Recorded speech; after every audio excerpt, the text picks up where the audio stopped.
Pemirsa, pemerintah Provinsi Sumatera Selatan memastikan anggaran penanganan kebakaran hutan dan lahan atau Karhutla tahun ini tetap tersedia dan tidak terganggu, karena menjadi salah satu prioritas pemerintah pusat maupun daerah.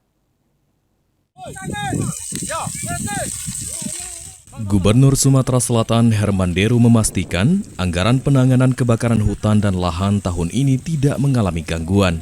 Menurutnya, penanganan Karhutla menjadi prioritas bersama, baik bagi pemerintah pusat maupun pemerintah daerah. Dalam upaya pencegahan dan penanganan Karhutla, pemerintah Provinsi Sumatera Selatan terus berkoordinasi dengan berbagai pihak, mulai dari TNI, Polri, Manggala Agni, hingga masyarakat. Pemantauan titik api juga terus dilakukan dengan memanfaatkan berbagai aplikasi dan sistem pemantauan yang dimiliki TNI dan Polri, di antaranya melalui Kodam, Korem, serta Polda.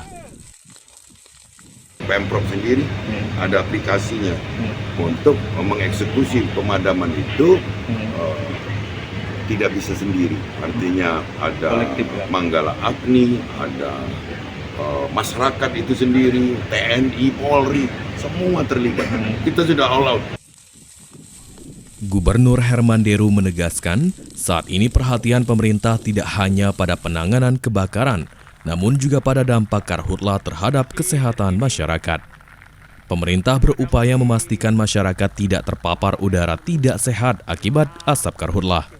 Tim Liputan PAL TV.